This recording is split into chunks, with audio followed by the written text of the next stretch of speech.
Thank you, Madam Speaker. Democrat policies are so pathetic and have done so poorly that the left has nothing else to do but troll the internet looking for ways to get offended and then try to target members and strip them of their committees. This is a dumb waste of the House's time. But since the Speaker has designated the floor to discuss members' inappropriate actions, shall we? The Jihad Squad member from Minnesota has paid her husband, and not her brother husband, the other one, over $1 million in campaign funds. This member is allowed on the Foreign Affairs Committee while praising terrorists. A Democrat chairwoman incited further violence in the streets outside of a courthouse. And then the cherry on top. My colleague and 3-month presidential candidate from California, who is on the Intelligence Committee, slept with Fang Fang, a Chinese spy. Let me say that again. A member of Congress who receives classified briefings was sleeping with the enemy. This is unacceptable, and this would never be. Time's expired. Gentleman from Florida. Thank you, Madam Speaker. It's an old definition of abuse of power. Rules for thee, but not for me. That's exactly what's happening here today. House Democrats are preparing once again to break another president of the United States House of Representatives. It's an open secret that the American people are facing substantial challenges today.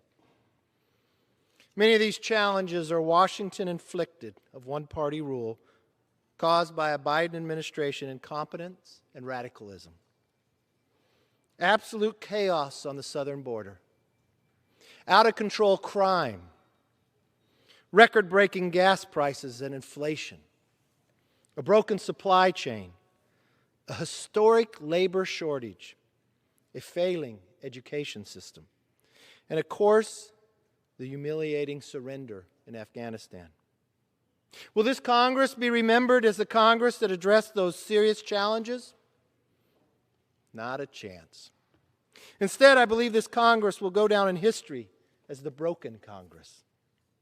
For nearly 4 years, as the House Republicans have been voicing the needs of millions of Americans, House Democrats have broken nearly every rule and standard in order to silence dissident and stack the deck for their radical, unpopular agenda. They broke the motion to recommit, first time in the history of Congress. They broke impeachment, not once, but twice. They broke in-person voting and replaced it with proxy voting, the first time in history. And they broke the minority's right to appoint members of its own choosing to committees.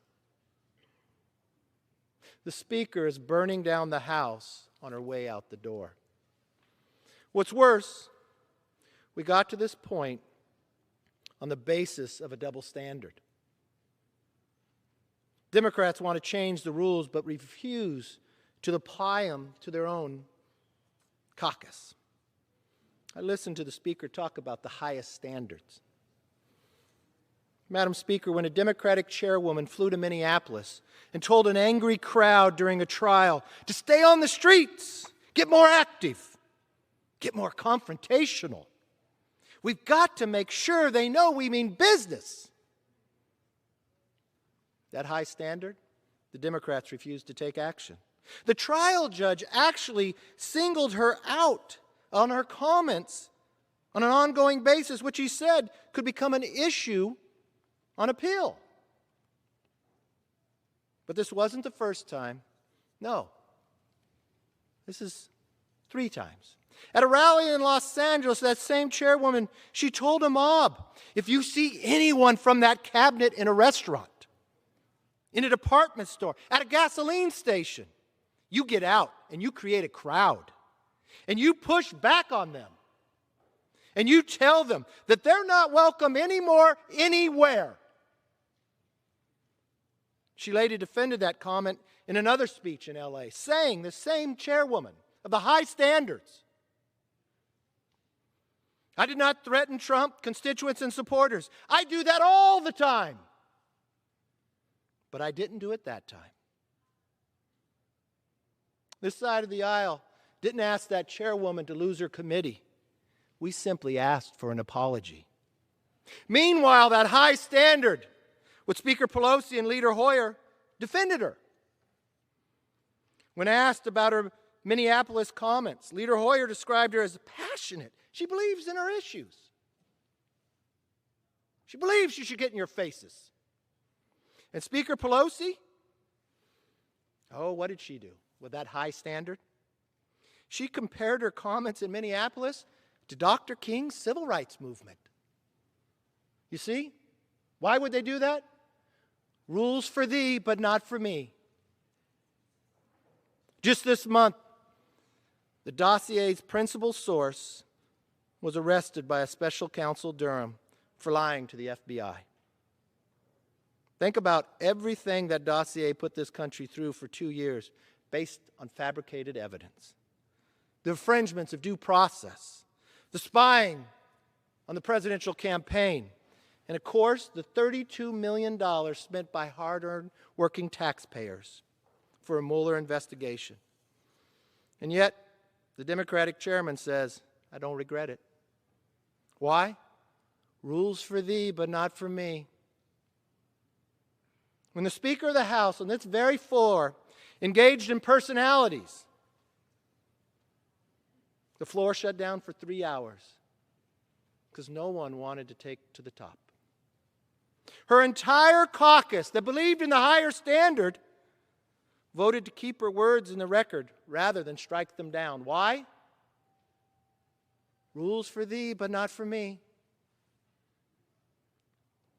The Speaker said, I stand by my statement. I'm proud of the attention that's being called to it. Never happened before in the history of this body. Why? Because it's a broken Congress that believes in rules for thee, but not for me. This is part of a larger pattern.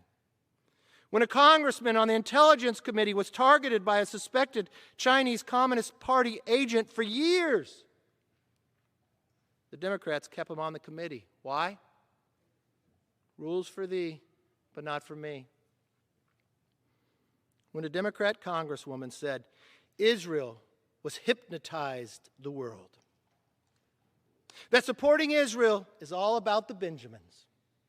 And that 9/11 was, some people did something. The Democrats actually defended her. Why?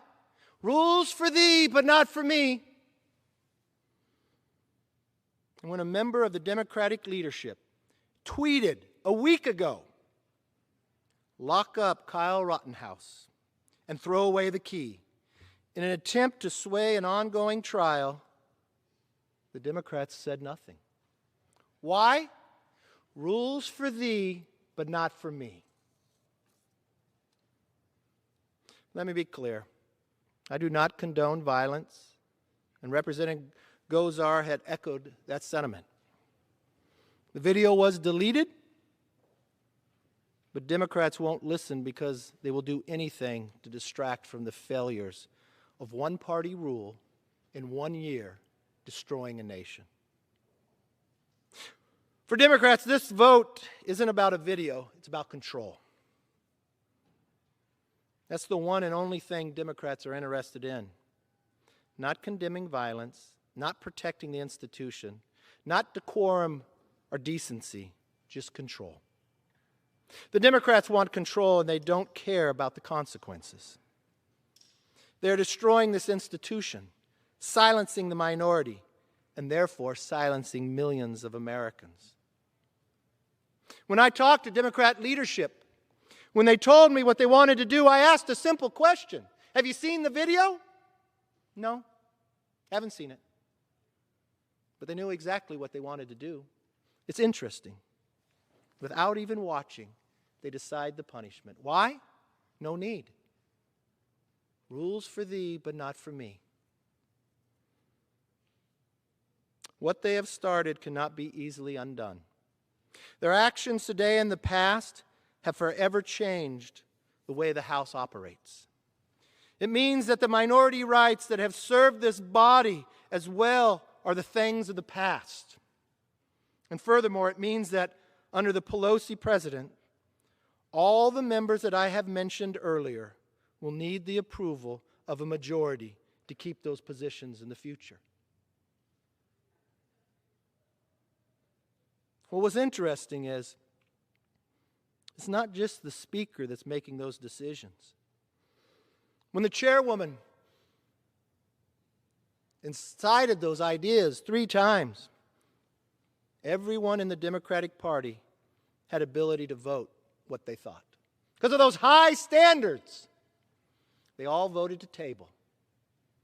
They all voted to table, not to remove this chairwoman from committee, to ask for an apology. Why? Because you all believe in rules for thee, but not for me. That legacy is a real culmination of Speaker Pelosi's career. Make no mistake, the House is weaker, more partisan, and more self-focused today than when Speaker Pelosi became Speaker less than 4 years ago. Future Congress will suffer for it. More importantly, the American people have needlessly suffered because of it. They won't soon forget it. It's about control. It's not about a standard that everybody lives by. It's a standard you enforce on one, but not upon yourself. You encourage your own side to engage further when you all took a vote to table. It'd be interesting to see, if your leadership hasn't watched the video, how many of you who vote today have watched it. When it was requested, I contacted the member. He took the video down. He put a statement that he does not believe in violence to anyone. But you see, when others on the other side of the aisle incite violence, it's okay. Because it's rules for these, but not for me. Unfortunately, this body has suffered greatly. And a new standard will continue to be applied